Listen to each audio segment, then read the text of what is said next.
সম্মানিত উপস্থিতি, আজকের জুমার সংক্ষিপ্ত সময়ে সংক্ষিপ্ত বক্তব্যে আজকের বক্তব্যের বিষয় সোশ্যাল মিডিয়া এবং বর্তমান যুব সমাজ, কি লাভ এবং কি ক্ষতি। এই বিষয়টির উপরে সংক্ষিপ্ত সময়ে সংক্ষিপ্তভাবে আপনাদেরকে ভালো একটা ধারণা দেওয়ার চেষ্টা করব এবং আমাদের করণীয় কি, আমাদের বর্জনীয় কি, এ বিষয়ে সংক্ষিপ্তভাবে আলোচনা করব। বর্তমান সময়ে সোশ্যাল মিডিয়া চেনে না এমন লোক খুঁজে পাওয়া মুশকিল।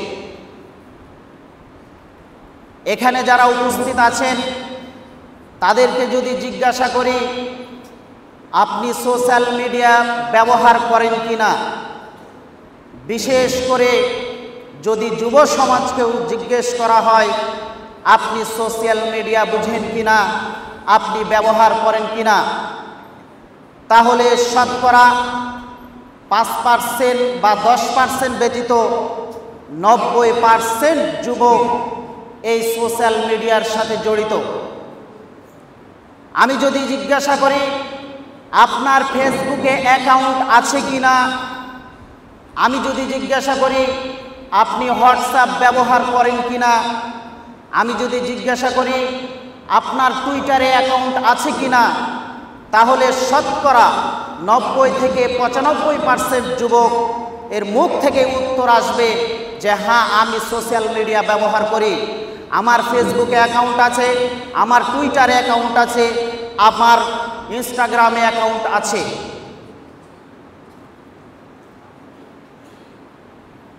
সোশ্যাল মিডিয়া এমন একটি প্ল্যাটফর্ম, যেই সোশ্যাল মিডিয়ার কারণে আমরা আমাদের সময়কে অপচয় করছি, আমাদের জীবনের মূল্যবান সময়গুলোকে নষ্ট করে দিচ্ছি এর সঠিক ব্যবহার না জানার কারণে।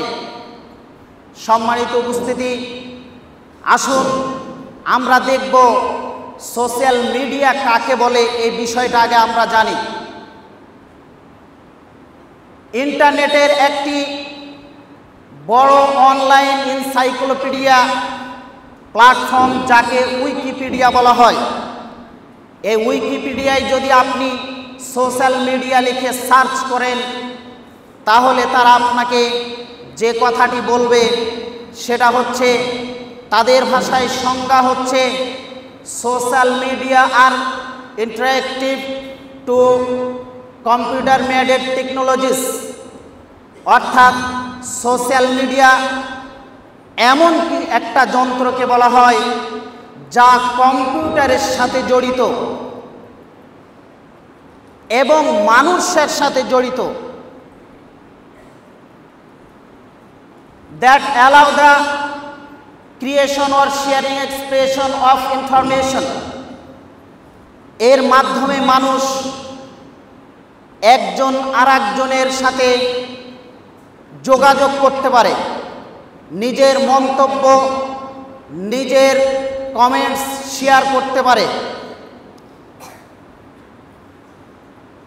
এটা হয়ে থাকে কিসের মাধ্যমে? ভার্চুয়াল নেটওয়ার্কস,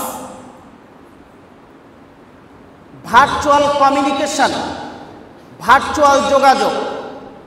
ভার্চুয়াল যোগাযোগ কি?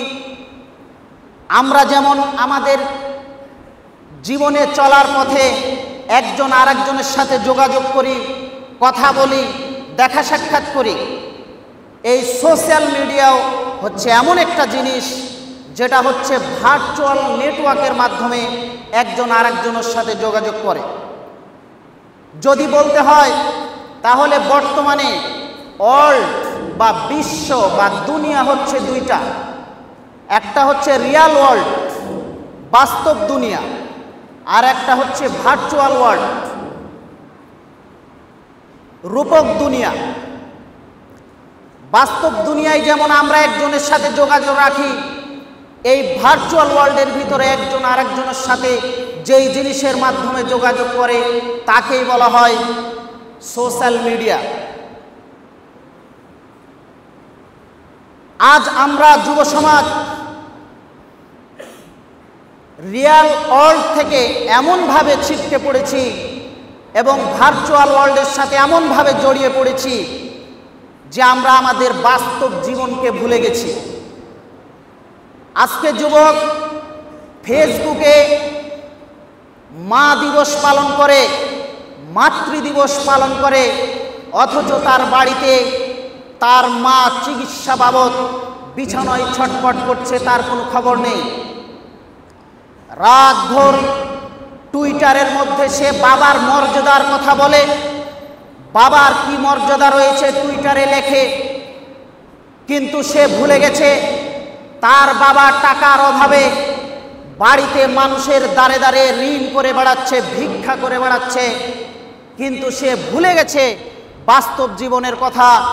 সে বর্তমান টুইটারে বাবার মর্যাদার কথা বর্ণনা করে। সম্মানিত উপস্থিতি, আমরা আমাদের শিরোনামে একটা কথা বলেছিলাম যে কি লাভ কি ক্ষতি, অর্থাৎ আমরা এ কথা বলছি না যে ফেসবুক, টুইটার, ইনস্টাগ্রাম এগুলো চালানো যাবে না, চালানো হারাম, এ কথা আমরা বলছি না। আমরা বলতে চাচ্ছি এগুলো ব্যবহার করবে একজন মানুষ, এর ভিতরে লাভের জন্য ব্যবহার করতে হবে।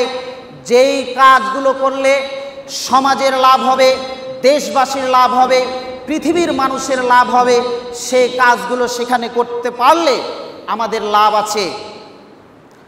আর আমরা যেইভাবে সময়গুলো নষ্ট করছি এতে আমাদের ভবিষ্যৎ নষ্ট হয়ে যাচ্ছে। আসুন আমরা এই বিষয়টি নিয়ে আলোচনা করব, কি লাভ এবং কি ক্ষতি। সোশ্যাল মিডিয়ার লাভ হচ্ছে, ভার্চুয়াল ওয়ার্ল্ডের লাভ হচ্ছে, একটি সময় ছিল মানুষ একজন আরেকজন মানুষের সাথে কমিউনিকেশন করার জন্য 15 দিন 20 দিন সময় লেগে যেত। রাজশাহী থেকে ঢাকায় একটা চিঠি যেতে 15 দিন সময় লাগতো, ওখান থেকে আবার উত্তর আসতে 15 দিন সময় লেগে যেত। কিন্তু বর্তমানে এই ভার্চুয়াল নেটওয়ার্কস আমাদের এই কাজটাকে এত সহজ করে দিয়েছে যে আমরা মিনিটের মধ্যে বাংলাদেশের এক প্রান্ত থেকে আর এক প্রান্তে একজন মানুষের সাথে যোগাযোগ করতে পারি। বিশ্বের যে কোনো জায়গায় যে কোনো মানুষের সাথে, পরিচিত জনের সাথে আমরা চাইলেই যোগাযোগ করতে পারি, এমনকি ভিডিও কল করে আমরা দেখতেও পারি। এটা আমাদের একটা লাভ হয়েছে এই সোশ্যাল মিডিয়া, ভার্চুয়াল নেটওয়ার্কের মাধ্যমে। আগে আলেম ওলামারা বক্তব্য দিত, একটা মাহফিলে একটা মসজিদে বক্তব্য দিলে ওই মসজিদে যেই সমস্ত মানুষরা উপস্থিত থাকতো তারাই এই বক্তব্যটা শুনে উপকৃত হতো।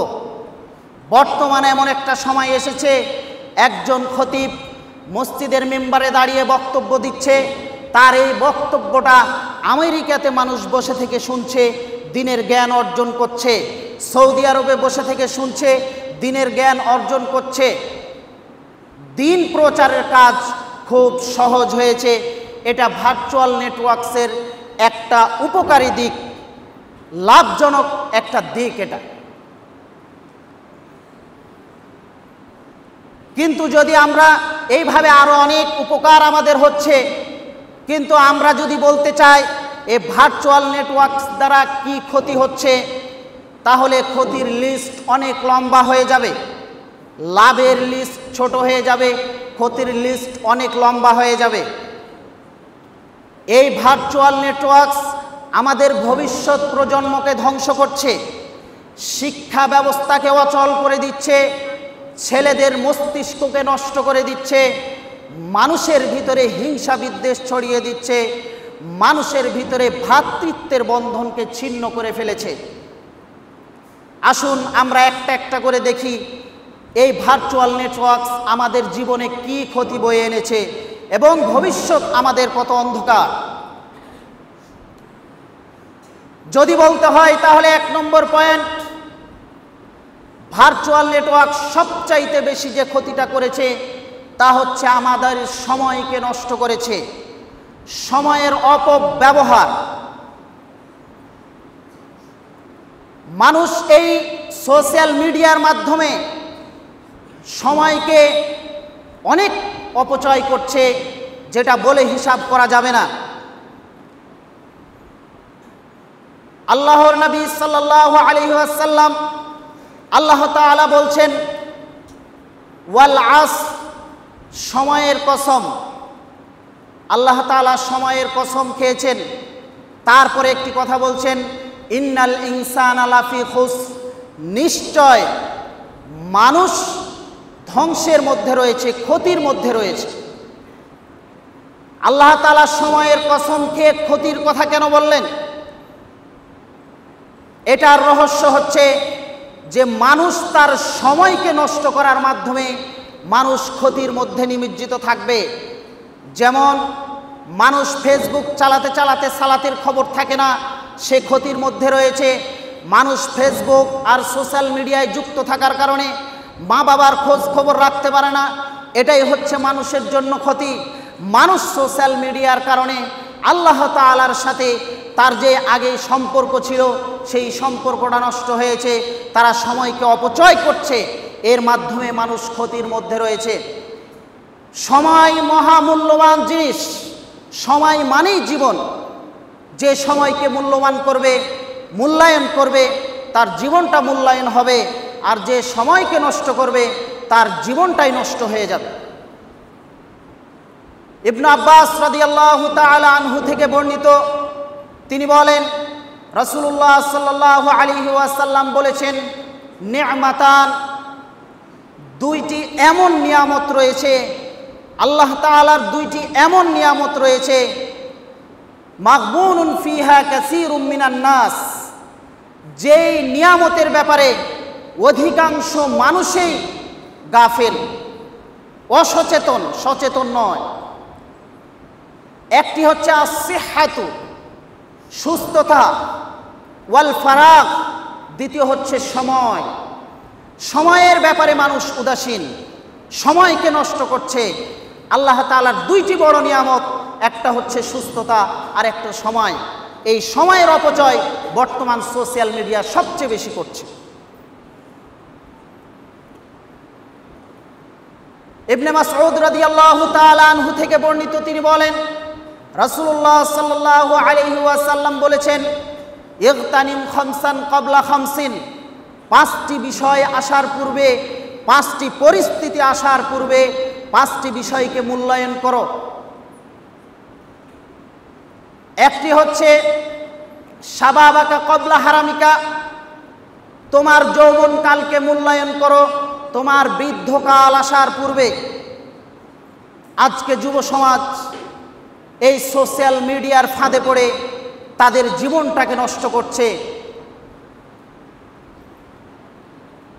কাল কিয়ামতের মাঠে মানুষ, যেদিন কিয়ামতের মাঠে আল্লাহ তাআলা মানুষকে উঠাবেন, সেই দিন মানুষকে হিসাব নিকাশ করার পরে যখন জাহান্নামে নিক্ষেপ করবেন, জাহান্নামীরা একটা বিষয়ে আফসোস করবে, আল্লাহর কাছে ফরিয়াদ করবে, সেটা হচ্ছে সময়। আল্লাহ রাব্বুল আলামিন বলছেন ওয়াহুম ইয়াস্তাখিরুনা ফিহা, তারা সেখানে চিৎকার করবে রব্বানা আখরিজনা না'মাল সালিহান, আল্লাহ আমাদেরকে আপনি এই জাহান্নাম থেকে মুক্তি দিন, আমাদেরকে আবার দুনিয়ায় পাঠিয়ে দিন, আমরা আমল করব, গায়রাল্লাযী কুন্না না'মাল, ওই সমস্ত কাজ আমরা করব না যেগুলো আমরা আগে করেছি, পূর্বে করে এসেছি। আল্লাহ রাব্বুল আলামিন তাদেরকে এই সময় দিবেন না। আল্লাহ রাব্বুল আলামিন উত্তর দিয়ে বলবেন ফাযুকু, তোমরা এই জাহান্নামের শাস্তি ভোগ করতেই থাকো। ফামা লিয-যালিমিনা মিন নাসির, সেই দিন অত্যাচারীদের কোনো সাহায্যকারী থাকবে না। সম্মানিত উপস্থিতি, আমরা সময়কে নষ্ট করছি। সময় সবচেয়ে বেশি নষ্ট হচ্ছে সোশ্যাল মিডিয়ার মাধ্যমে। সময়ের অপচয় হচ্ছে দ্বিতীয় নম্বর। আমাদের সবচেয়ে বড় যেটা ক্ষতি, সেটা আমাদের ইবাদতে সমস্যা। আমরা ইবাদতে সময় দিতে পারছি না, আমাদের ইবাদতে এই সোশ্যাল মিডিয়া ডিস্টার্ব করছে। অমনোযোগী করে তুলছে, ইবাদত থেকে আমাদেরকে ফিরিয়ে রাখছে।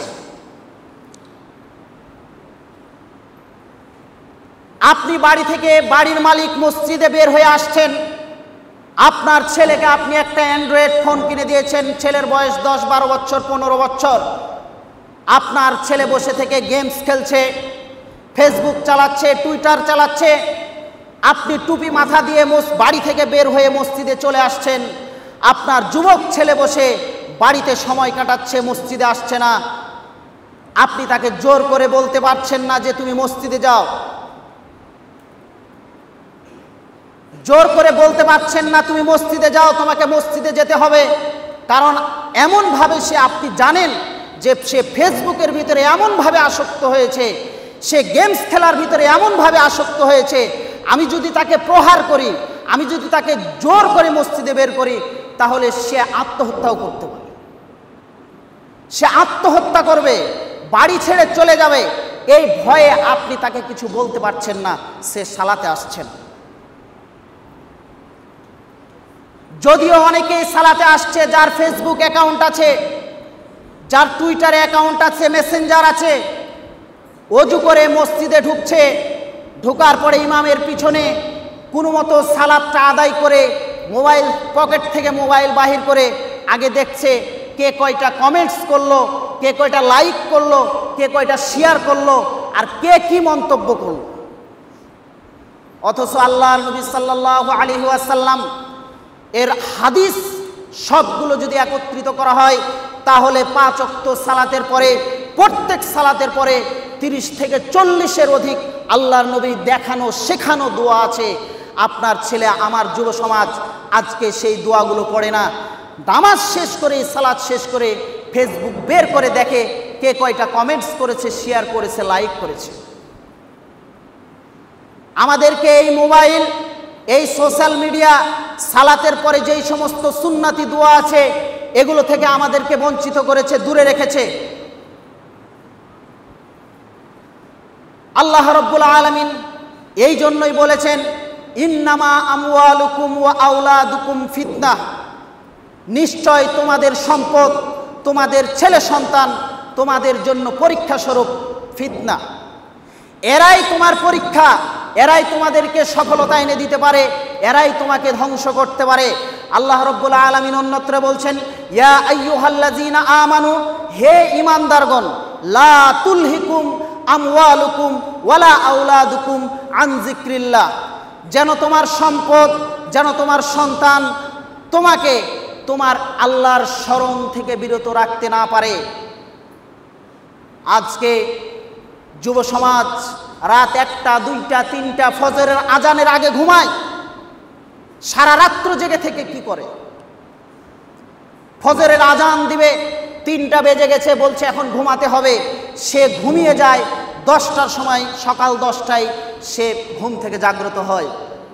ফজরের সালাতের কোনো খবর নেই। সারা রাত্র বসে থেকে সে ফেসবুক চালিয়েছে, ইউটিউব চালিয়েছে, টুইটার চালিয়েছে, সময় নষ্ট করেছে, ঘুমায়নি, ফজরে আর সেই সালাতে উঠতে পারে না। আর আপনি বাড়ির মালিক হয়ে ছেলেকে ফজরের সময় সালাতে ডাকতে পারেন না, কারণ আপনিও জানেন যে আমার ছেলে কয়টায় ঘুমিয়েছে, এটা তো আমি ভালো করে জানি, ডাকলে তো আর উঠবে না। আপনার জন্য এটা পরীক্ষা। আপনি আপনার ছেলেকে ফজরের সময় সালাতে ডেকে নিয়ে যেতে পারলেন না, এর জন্য আল্লাহর কাছে আপনাকে জবাবদিহি করতে হবে। আল্লাহর নবী সাল্লাল্লাহু আলাইহি ওয়াসাল্লামের আমল কি ছিল?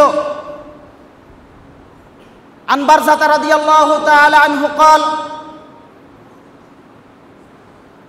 أن النبي صلى الله عليه وسلم كان يكره النوم بعد قبل العشاء والحديث بعده। আল্লাহর নবী সাল্লাল্লাহু আলাইহি ওয়াসাল্লাম এশার সালাতের পূর্বে ঘুমানোকে অপছন্দ করতেন।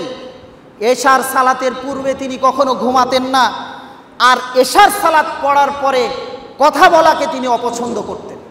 তিনি কথা বলতেন না, তাড়াতাড়ি গিয়ে ঘুমিয়ে যেতেন, কারণ রাত্রে উঠে ইবাদত করতে হবে, ফজরের সালাত আদায় করতে হবে। কেউ যদি 12টা, 1টা, 3টা পর্যন্ত ফেসবুকিং করে, তাহলে সে কখনো উঠে ফজরের সালাত আদায় করতে পারবে না। আমাদেরকে এই সোশ্যাল মিডিয়া আল্লাহর ইবাদত থেকে বঞ্চিত করে রেখেছে। সম্মানিত উপস্থিতি, বর্তমান গেমস এটা মানুষকে ইবাদত থেকে বঞ্চিত করে রেখেছে। সালাতের সময় চলে যাচ্ছে গেমসে ব্যস্ত, সালাতের সময় চলে যাচ্ছে তার কোনো খবর নেই। আমাদেরকে এই সোশ্যাল মিডিয়া ইবাদত থেকে বঞ্চিত করে রেখেছে। 2, 3, এই সোশ্যাল মিডিয়ার কারণে সবচেয়ে যে বিষয়টার উপরে বড় এফেক্ট হয়েছে, ক্ষতি হয়েছে, সেটা হচ্ছে শিক্ষা ব্যবস্থা।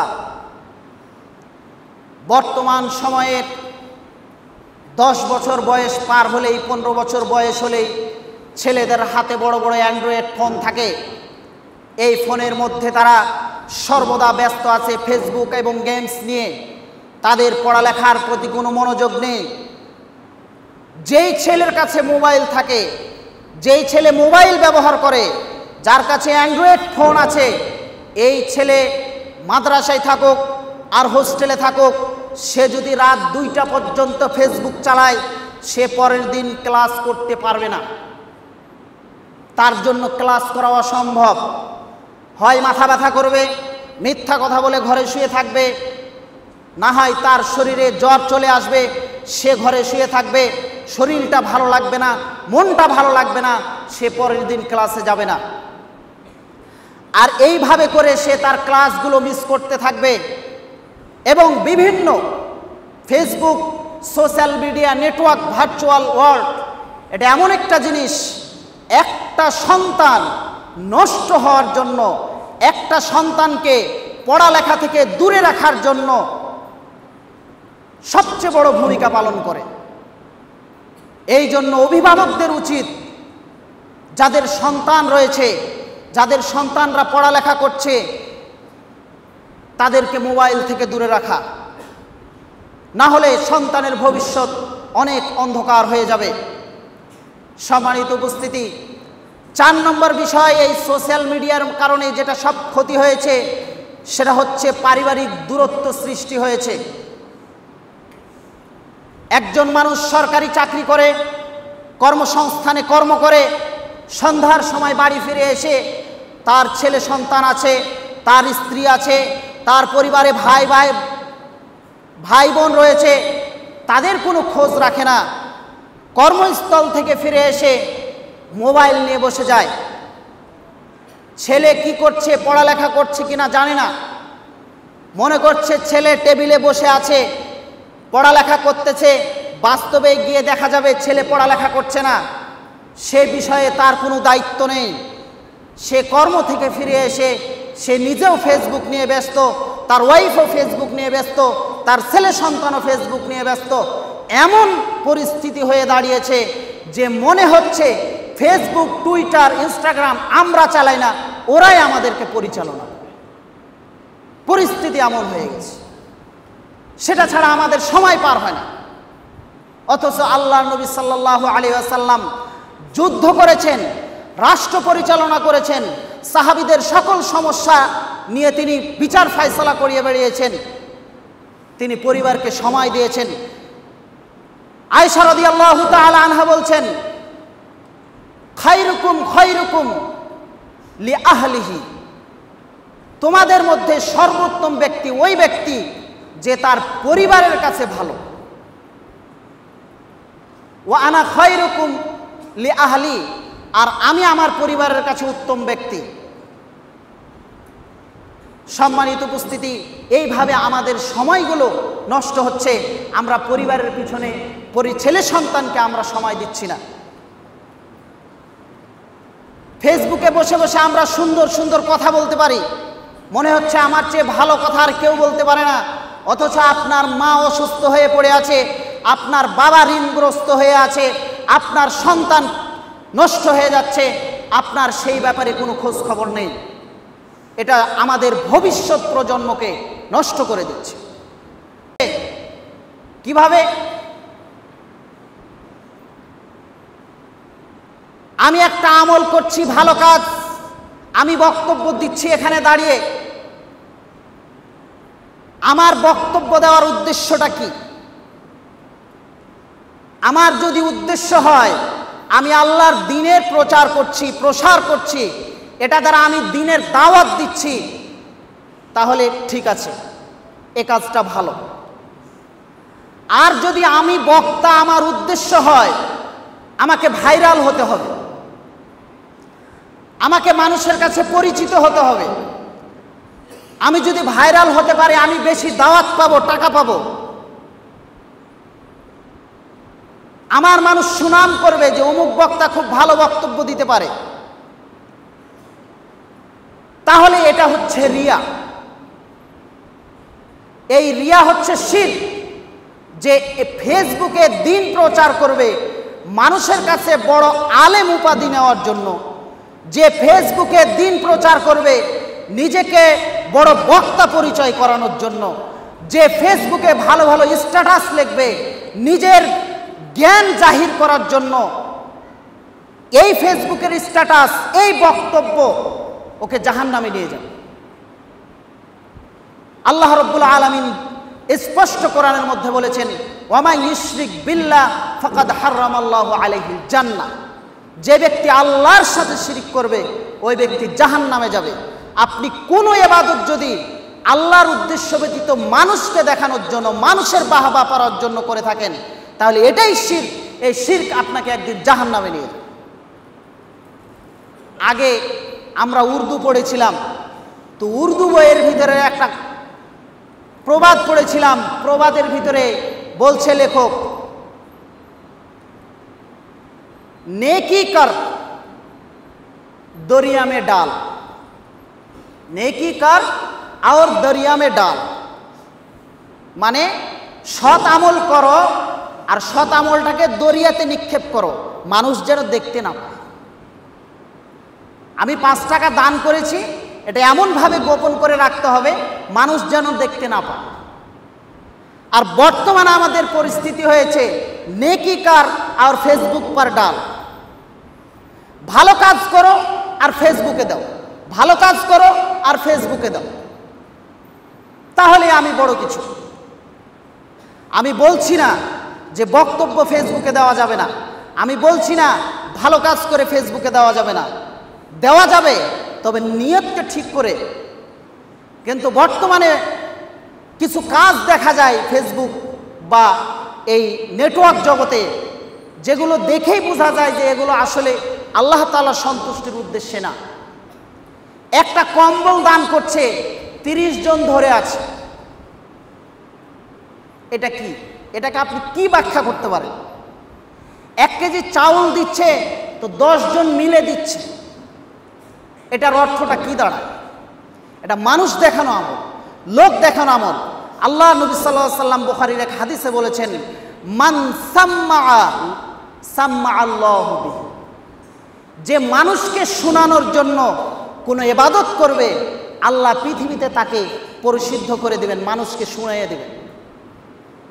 ওয়ামান ইরাইল্লাহু বিহি। আর যে মানুষকে দেখানোর জন্য কোনো কাজ করবে, কোনো আমল করবে, সৎ কাজ করবে, আল্লাহ পৃথিবীতে ওটা মানুষকে দেখিয়ে দিবেন। কিয়ামতের মাঠে ওর জন্য কোনো প্রতিদান থাকবে। নিয়তকে পরিশুদ্ধ করে কাজ করতে হবে। যদি নিয়তের ভিতরে সমস্যা থাকে, তাহলে আপনি যতই ফেসবুকে গিয়ে ভালো কাজ করেন, টুইটারে ভালো ভালো ছবি ছাড়েন, আপনার সবগুলোই রিয়া হবে। আর এই রিয়া হচ্ছে শিরক, শিরক আপনাকে জাহান্নামে নিয়ে যাবে। আল্লাহ নবী সাল্লাল্লাহু আলাইহি ওয়াসাল্লাম 1400 বছর আগে এই কথাটা এই জন্যই, এই উম্মতের জন্যই বলে গিয়েছিলেন, ইন্না আখওয়াফা মা আখাফু আলাইকুম আশ-শিরকুল আসগর। আমি আমার উম্মতের উপরে সবচেয়ে যে জিনিসটার ব্যাপারে বেশি ভয় করি, আমার উম্মতের ব্যাপারে সবচেয়ে যে জিনিসটাকে আমি বেশি ভয় করি, সেটা হচ্ছে ছোট শিরক। আর ছোট শিরক হচ্ছে রিয়া, লোক দেখানো ইবাদত। এটা মানুষের ভিতরে এই সোশ্যাল মিডিয়ার মাধ্যমে বেশি রূপ ধারণ করেছে, বিকট রূপ ধারণ করেছে, যার কারণে মানুষ আজকে প্রত্যেকটা আমল মানুষকে দেখানোর উদ্দেশ্যে করে। এই জন্য যারা বক্তব্য দিচ্ছে, যারা দ্বীন প্রচার করছে, যারা ফেসবুকে স্ট্যাটাস ভালো ভালো সুন্দর পোস্ট লিখছে, তাদের জন্য নিয়তকে পরিশুদ্ধ করার পর এই মাঠে নামা উচিত। নচেত এই মাঠে আসা তার জন্য বৈধ হবে। সম্মানিত উপস্থিতি, সুফিয়ান সাউরি রাহিমাহুল্লাহ বিশিষ্ট মুহাদ্দিস ছিলেন। তিনি বলছেন একটি কথা, মা আলাজতু শাইআন আশাদ্দা আলাইয়া মিন নিয়্যতি। আমার নিয়তের ব্যাপারে, নিয়তের উপরে কোনো বিষয়ে আমি এত চেষ্টা করিনি, নিয়ত ঠিক যতটা চেষ্টা করেছি আমি নিয়তকে ঠিক করার ব্যাপারে। কেন? লিয়ান্নাহা তাতাকাল্লাবু আলাইয়া, কেননা এটা খালি বারবার পল্টি মারে, বারবার পাল্টে যায়। আমি নিয়ত করেছি মসজিদে 5 টাকা দিব, গোপনে দিব, এসে মনে হচ্ছে যে মানুষকে দেখায় 10 টাকা দিই। নিয়ত করেছিলাম 100 টাকা মসজিদে দান করব, এখানে আসার পরে মানুষকে দেখানোর জন্য আপনার পাশে একজন ভালো বড় লোক ব্যক্তি বসে আছে, আপনি মনে করছেন এই লোক আমাকে কি বলবে, আমি 500 টাকা দান করলাম। এটা রিয়া। 100 টাকা দান করে আপনি জান্নাতে যেতে পারতেন, এই লোক দেখানো 500 টাকা দান করে আপনি জান্নাত পাবেন না।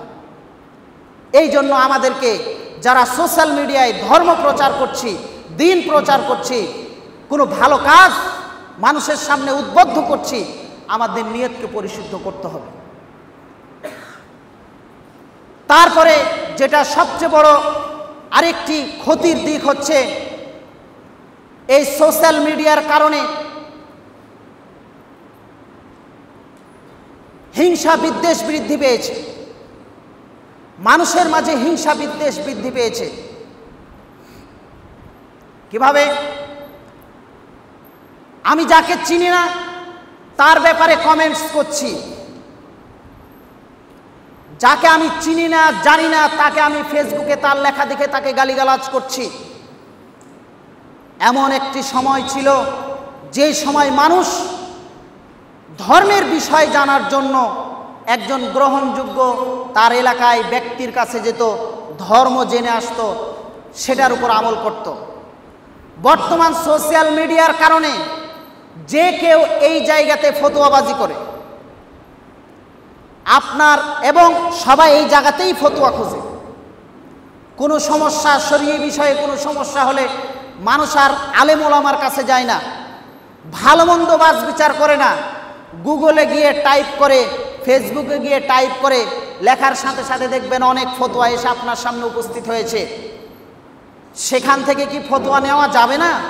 যাবে, কিন্তু আপনি জানেন না এই ফতোয়াটা কে লিখেছে, এই লোকের আকীদা কি, এই লোক শিয়া, এই লোক খারিজি, এই লোক রাফিজি, এই লোক মুতাজিলা, না কোন দলের কোন আকীদায় বিশ্বাসী আপনি আমি কেউ জানি না। ফতোয়া আসছে, নিয়ে নিচ্ছি, যার কারণে আমাদের ভিতরে আজকে এত ফতোয়া নিয়ে গণ্ডগোল। একটা মানুষের কাছে ফতোয়া নেওয়ার জন্য কিছু শর্ত আছে, তার কোন ব্যক্তির কাছে ফতোয়া নেওয়া যাবে, আপনাকে সেই ব্যক্তির আকীদা বিশ্বাস সম্পর্কে জানতে হবে, সে ব্যক্তি আলেম কিনা সেটা আপনাকে জানতে হবে, তারপরে সেই ব্যক্তির ভিতরে আল্লাহ ভীতি আছে কিনা, সেই ব্যক্তি পরহেজগার কিনা, এসব কিছু জানার পরে একজন মানুষের কাছে ফতোয়া চাইতে হবে। আপনি ফেসবুকে গিয়ে লিখে দিলেন, আপনার সামনে ফতোয়া এসে উপস্থিত, আপনি তার ফতোয়া গ্রহণ করে নিলেন। কারো ফতোয়া যদি আপনার মতের বিরুদ্ধে গিয়েছে, তাহলে আপনি নিচে এসে তাকে গালিমন্দ শুরু করলেন। আপনি তার ব্যক্তিত্ব সম্পর্কে জানেন না, আপনি সে কত বড় আলেম সেটাও জানেন না, সে কি করে সেটাও জানেন না, আপনি এখান থেকে তার বিরুদ্ধে গালিগালাজ করছেন। আল্লাহ নবীর শিক্ষা কি এটা ছিল? আল্লাহ নবী কি দিন প্রচার করার সময় গালিগালাজ শিখিয়েছে? আপনাকে দিন, আমাদের অনেক দিনই ভাই আছে যারা সহিহ আকীদায় বিশ্বাসী, যারা ধর্ম পালন করে, তারাও ফেসবুকে গালিগালাজ করে। আল্লাহ নবী সাল্লাল্লাহু আলাইহি ওয়াসাল্লাম তো গালিগালাজ করতে নিষেধ করেছে। আল্লাহ নবী সাল্লাল্লাহু আলাইহি ওয়াসাল্লাম বলেছেন, লাইসাল মুমিন, ওই ব্যক্তি মুমিন না। কে? আত-তাঈন, যে ব্যক্তি মানুষকে দোষারোপ করে, ওয়ালাল লাঈন, যে ব্যক্তি মানুষকে অভিশাপ করে, ওয়ালাল ফাহিশ, যে ব্যক্তি অশ্লীল কাজ করে, ওয়ালাল বাজি, যে ব্যক্তি কটু ভাষায় কথা বলে, ও মুমিন না। আপনি নিজেকে মনে করছেন যে আমি অনেক বড় মুমিন, ইমানদার, আমি ফেসবুক সোশ্যাল মিডিয়ায় এসে আমি ধর্ম প্রচার করছি। আল্লাহ নবী সাল্লাল্লাহু আলাইহি ওয়াসাল্লাম বলছে ওই ব্যক্তি মুমিন না যে ব্যক্তি মানুষকে গালিগালাজ করে, কটু ভাষায় কথা বলে। আল্লাহ নবীর সাহাবীরা বলছেন, আল্লাহ নবীর বৈশিষ্ট্য বর্ণনা করছেন, লাম ইয়াকুনিন নবী সাল্লাল্লাহু আলাইহি ওয়াসাল্লাম ফাহিশান ওয়ালা মুতাফাহিশান। আল্লাহ নবী সাল্লাল্লাহু আলাইহি ওয়াসাল্লাম অশ্লীল কথা বলতেন না এবং তার ভিতরে তার আচরণ খুব সুন্দর ছিল, তার আচরণে কোনো সমস্যা ছিল না, তার অসৎ আচরণ কোনোদিন প্রকাশ পায়নি। সেই নবীর দায়িত্ব, দাওয়াতের কাজ আমরা করছি, ফেসবুকে দিন ধর্মের পোস্ট লিখছি, সেখানে আমরা গিয়ে একজন অপরজনকে অকথ্য ভাষায় গালিগালাজ করছি, মানুষের ভেতরে, আলেমের ভিতরে হিংসা বিদ্বেষ তৈরি করছি। এই জিনিসটা সোশ্যাল মিডিয়ার কারণে বেশি বৃদ্ধি পেয়েছে। আপনি যে একজন মানুষ, একটা লোক, একটা আলেম, সে যেই মাযহাবের হোক না কেন, হানাফি মাযহাবের হোক, শাফি মাযহাবের হোক, আহলে হাদিস হোক, সে একটা পোস্ট লিখেছে, সেখানে গিয়ে আপনি একটা সুন্দর করে একটা গালি দিয়ে দিলেন, এটা তো ধর্ম প্রচারের নিয়ম না। আল্লাহ নবী সাল্লাল্লাহু আলাইহি ওয়াসাল্লাম বলেছেন, উদউ ইলা সাবিলি রাব্বিকা বিল হিকমাতি ওয়াল মাউইজাতিল হাসানাতি। হে নবী, আপনি আপনার রবের পথে ডাকুন, বিল হিকমাতি, হিকমা সহকারে, ওয়াল মাউইজাতিল হাসানাতি, এবং উত্তম উপদেশের মাধ্যমে। গালি কি কখনো উত্তম উপদেশ হতে পারে? কোশ্চিন কালেও নয়। সম্মানিত উপস্থিতি, এই জন্য যারা ফেসবুক এই জায়গাতে দিন প্রচার করছি বা বিভিন্ন ধরনের কমেন্টস করছি, তাদের এই ব্যাপারে সতর্ক হওয়া উচিত। সে যেই হোক না কেন, ধর্মের বিরুদ্ধে লিখেছে, আপনার হাদিসের বিরুদ্ধে লিখেছে, তাও তাকে কখনো গালি দেওয়া যাবে না, কারণ গালি দিয়ে একটা মানুষ হেদায়েত হয়েছে এর কোনো প্রমাণ নেই। উত্তম কথার মাধ্যমে মানুষকে হেদায়েত করতে। আপনার মতের বিরুদ্ধে একজন একটা পোস্ট করেছে, আপনি তাকে মিথ্যা প্রতিপন্ন করলেন, আপনি হিংসা ছড়াচ্ছেন। আল্লাহ নবী সাল্লাল্লাহু আলাইহি ওয়াসাল্লাম আশঙ্কা করে গিয়েছিলেন, সায়াতি আলা উম্মতি সানাওয়াতুন খাদ্দাআতুন, আমার উম্মতের উপরে এমন একটি ধোঁকার যুগ আসবে, এমন একটি ধোঁকার যুগ আসবে, মানুষ সত্য মিথ্যা বাছাই করতে পারবে না। ইউকাযযাবু ফিহা সাদিকু, সত্যবাদীকে ওই যুগে মিথ্যাবাদী বানানো হবে। ওয়া ইউসাদ্দাকু ফিহাল কাযিবু, মিথ্যাবাদীকে সত্যবাদী বানানো হবে। ওয়া ইউখাওয়ানু ফিহাল আমিনু, সেই যুগে আমানতদার ব্যক্তিকে খেয়ানতকারী বানানো হবে। যেটা সবচেয়ে বড় সোশ্যাল মিডিয়ার মাধ্যমে হচ্ছে, যাকে তাকে যার তার নামে আমরা বিভিন্ন অপবাদ ছড়িয়ে দিচ্ছি। আল্লাহ নবী সাল্লাল্লাহু আলাইহি ওয়াসাল্লাম বলছেন, ওয়ায়ান্তিকু ফিহাল রুয়াইবিজা, সমাজের নগণ্য, যার ব্যাপারে তার কোনো জ্ঞান নেই, সে ব্যাপারে মানুষ কথা বলবে। আপনি দিনের জ্ঞান সম্পর্কে আপনার গভীরতা নেই, আপনি দিন নিয়ে ফেসবুকের ভিতরে প্রচার প্রসার করছেন, মানুষের ভুল ধরছেন, মানুষকে অকথ্য ভাষায় গালি দিচ্ছেন। এটাই হচ্ছে এই হাদিসের উদ্দেশ্য। ওয়ায়ান্তিকু ফিহা রুয়াইবিজা, নগণ্য, যাদের যোগ্যতা নাই, তারা সেই বিষয়ে কথা বলবে। সম্মানিত উপস্থিতি, এটা হচ্ছে সোশ্যাল মিডিয়ার একটা বড় ক্ষতির দিক। আর অনেক ক্ষতির দিক রয়েছে, যেগুলো সংক্ষিপ্ত সময়ে আলোচনা করে শেষ করা সম্ভব নয়। তাই আসুন আমরা এই সোশ্যাল মিডিয়ার ব্যাপারে সতর্ক হই, আমাদের ছেলে সন্তানদেরকে এই সোশ্যাল মিডিয়া থেকে দূরে রাখার চেষ্টা করি, তাদের ভবিষ্যৎ গড়ার চেষ্টা করি, তাদের জীবনটা যেন নষ্ট না হয়ে যায় সে ব্যাপারে আমরা সতর্ক হই। সোশ্যাল মিডিয়া আমরা চালাই, কিন্তু নিয়ম অনুযায়ী চালাই। আপনি 24 ঘন্টার ভিতরে একটা সময় করে নেন, যেই সময়টাতে আপনি এই সোশ্যাল মিডিয়া চালাবেন, ফেসবুক চালাবেন। আপনাকে চালাতে নিষেধ করছি না, আপনি 24 ঘন্টার ভিতরে আধা ঘন্টা সময় বের করেন, 15 মিনিট সময় বের করেন এবং সেই টাইমেই শুধুমাত্র আপনি সোশ্যাল মিডিয়া ব্যবহার করেন, অন্যথায় কোনো টাইমে নয়। না হলে আপনার সময়গুলো এভাবে নষ্ট হবে, জীবনটা নষ্ট হবে, আল্লাহর ইবাদত থেকে আমরা বঞ্চিত হয়ে থাকব এবং যত এর কুপ্রভাব আছে সবগুলো আমাদের উপর এসে বর্তাবে। তাই আসুন আমরা সোশ্যাল মিডিয়ার ব্যাপারে সতর্ক হই, আল্লাহ তাআলা আমাদেরকে সতর্ক হয়ে আল্লাহর ইবাদত করে সময়কে কাজে লাগিয়ে যেন আমরা ইহলোক ত্যাগ করতে পারি। আল্লাহ তাআলা আমাদেরকে তৌফিক দান করুন, আল্লাহুম্মা আমিন।